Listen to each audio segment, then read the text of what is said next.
This educational activity is supported by the SCCM Current Concepts Committee. Hello and welcome to the Society of Critical Care Medicine podcast. I'm your host, Diane McLaughlin. Today we're joined by Aaron Goodwin and Brett Hogan in the third episode of our multi-part series introducing the Current Concepts course and text. Get ready to dive into each chapter as we chat with the authors, providing an exclusive sneak peek into their expertise in the course content. Aaron Goodwin is a physician assistant and adult critical care education coordinator, and Brett Hogan is an acute care nurse practitioner at University of Rochester Medical Center in Rochester, New York. Hey, welcome, guys. Before we start, do you have any disclosures? This is Aaron. Pleasure to be here and no disclosures. Hi, Diane. Thank you for having us. This is Brett, and I also have no disclosures. Okay, great. So today we're going to be diving deep into the world of toxicology in the intensive care setting. That's from accidental overdoses to intentional poisoning. Understanding toxidromes is critical to saving lives. But before we go any further, for our listeners who may not be familiar, can you briefly explain what a toxidrome is? For sure, Diane. Toxidrome is a syndrome generally caused by a dangerous level of toxins in the body, often a consequence of a drug overdose, which we'll discuss shortly. It's classified into 5 different common types. All right. Well, can you share with us what makes this topic a current concept in critical care? Yeah, Diane. So I think everybody that works in critical care has seen an increased prevalence over the last few years in both intentional and unintentional overdoses, which do contribute to very specific toxidromes that we'll talk about a little bit later. But just to put some kind of grim numbers on the topic, some CDC data say that since about 1999, we've had almost 1 million overdoses, which the numbers have grown exponentially over the last few years. And particularly during the pandemic, the numbers have started to escalate with an increased prevalence of opiate overdoses, including some novel synthetics. So if we start at the beginning, and just for instance, I work in neuro and we had a patient come in with seizures, a lot of metabolic derangements, and we thought there was some type of ingestion or overdose. And it was days later until we found out what it was that the patient took. What do you do when you get these patients and you don't really know where to start? Where's the best place? That's a great question, Diane. And this is how, when we did approach this chapter and the information that we have provided in it, was to hopefully answer and guide that question for any clinician or provider. And the first item that you want to keep in mind is systematic and consistent approach to all of these patients in terms of the ABCs and prioritizing. From your example that you had said, that having, still not forgetting about if the patient's septic, if they have some head injury or whatnot. And when you approach these patients, there's a series of labs that we usually look for, and also gathering the information surrounding their presentation in terms of what was found at the scene, collaborating with family or friends if they have any information that may be helpful, talking with EMS, as well as looking at, if identifiable, their prescriptions or anything that they did have available to them. So it's really supportive care while you play detective.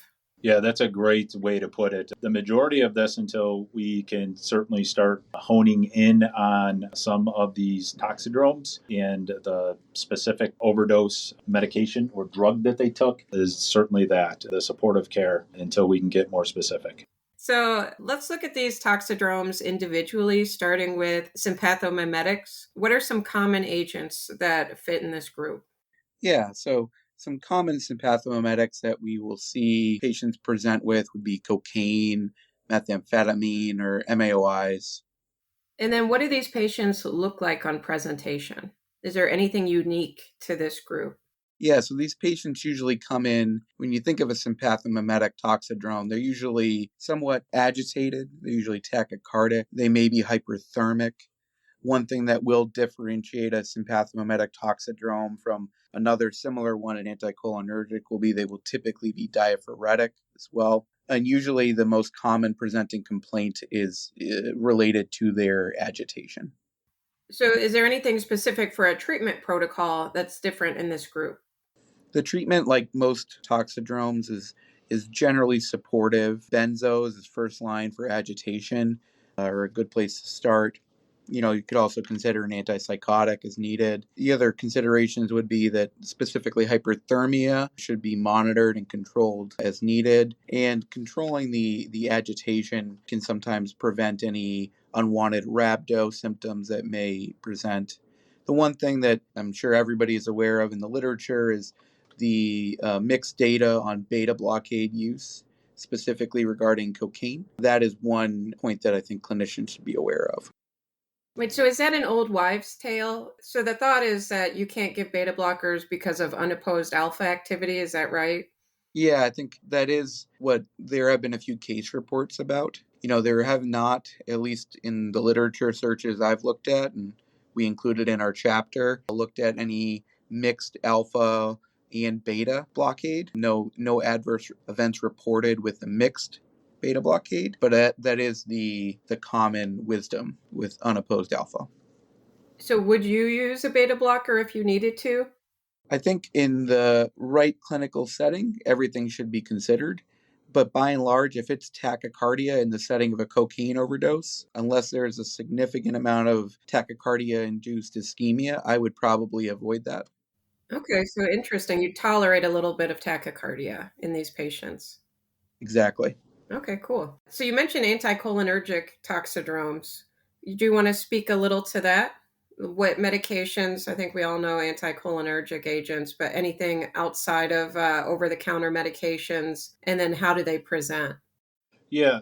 So the anticholinergic classification, generally it's your antihistamines, your muscle relaxers. There's certain anti-Parkinson medications that are in this group. And the presentation for them, as Aaron alluded to, is somewhat opposite of the sympathomedics. And they'll present as red as a beet, dry as a bone, blind as a bat, mad as a hatter, hot as a hare, and full as a flask. So that is a saying that is used how these patients generally present. And of clinical note, they generally look similar to patients that could potentially present with serotonin syndrome, but the key differentiation in this is that they are not diaphoretic and they are very dry.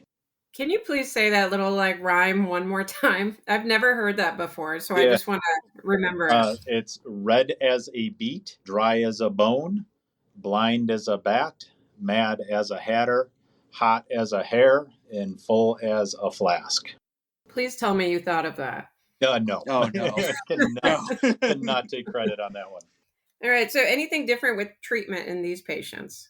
Yeah, once again, certainly going back to the priority with the supportive care, but if agitated, benzodiazepines are your first line treatment, and also collaboratively looking at controlling environmental factors such as their temperature. We are looking and monitoring for rhabdomyolysis as well, and clinically looking for the potential QRS prolongation that these medications can certainly induce.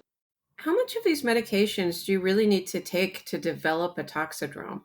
Yeah, so with that, the amount of medications is going to vary and dependent on the patient, and also in terms of if and how long they've been prescribed these or taking these. As we all know, jokingly, everyone fits into the same mold in medicine, which they do not. And it's in terms of any specific medications that we have to look at. There are some levels that we can look at in urine drug screens that we certainly go into more detail in the chapter, and some tables that can provide more concrete information on what those toxic levels are for the patients.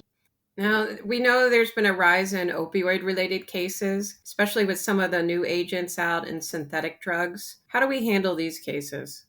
Yeah, I think our experience here in our setting is heavy exposure to opiate, either intentional or unintentional intoxication. And some of that is changed, honestly, very recently with the emergence of similar drugs, specifically xylazine, that have been mixed into the street supply. Your initial treatment is going to be very similar to that of the other toxidromes with good hemodynamic and airway support, with the exception that these patients typically, depending on the degree of overdose, do have a reversal agent with naloxone that can help to stave off intubation and a respiratory arrest that should be considered pretty early in their workup. Does that work with some of these new medications? So I know you can actually search online if you don't have a prescription or don't have access to even like a street dealer. And so there are these medications that we don't know anything about that people are importing. Would you still recommend using Narcan if you don't really understand what the medication that they ordered or consumed is?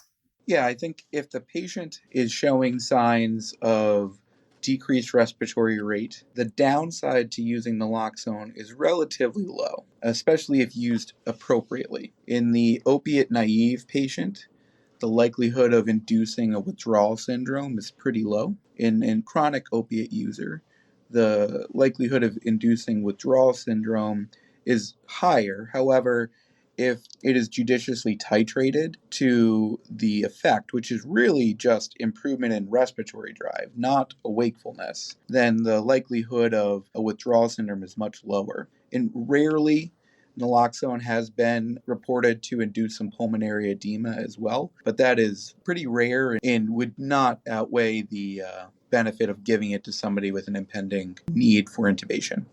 That's actually really interesting because we were trialing Narcan for the prevention of neurogenic pulmonary edema following brain death.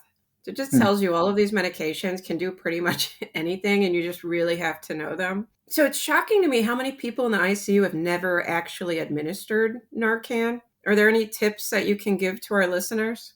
Yeah, actually, this is a tip that Brett taught me when I was starting off in the ICU many, many moons ago. And this is the way I prefer to personally titrate naloxone. It usually comes, at least in our facility, it comes in 0.4 milligrams per 1 ml vials. And what I like to do is to reconstitute that by wasting 1 ml of saline and drawing up that 1 ml of naloxone in that 9 mLs of saline, thereby diluting it 10 times. And then I will administer a few cc's at a time, essentially giving a tenth of a dose at a minimum until we get a stable respiratory drive. And you can usually find a happy medium in a much lower dose than you would have otherwise given, where you don't induce a withdrawal, but you still have a good respiratory outcome. So that's a great tip. That's actually how I was taught as well, just a cc or two at a time after you reconstitute into the 10. It's funny, the people that give the full concentrated dose, a lot of these patients, it's like waking the dead, and pretty shocking for people that haven't administered it before. But sometimes if you stop administering it an hour or two later, and sometimes not even an hour, these patients can redevelop respiratory depression. Do you guys ever use continuous infusions? Yeah, we do use continuous infusions when repeated doses are necessary. And one thing that is talked about in the chapter as well is there's a novel agent that is just granted FDA approval, similar to naloxone, called nalmefene, but it will last significantly longer than naloxone when you do achieve full reversal. It can last up to 12 hours. So that can usually bridge you through that recurrent period. It's just not widely available, and we don't have it here in our institution. Oh, that's interesting to know. Another reason why this is a current concept, teaching us some of the things that are just new and coming. Let's talk a little bit about sedatives and hypnotics. Which medications or street drugs would you consider part of this group? Yeah, so certainly we have some of the more likely common overdoses that we may see, mainly alcohol, ETOH, as well as some of the newer ones that we're finding, the xylazine, or also known as tranq, which is the generally prescribed through veterinarians, but certainly has unfortunately gained more exposure and accessibility on the street as well. And then I know you're going to say supportive care, but any specific antidotes to any of these agents that everyone should know about?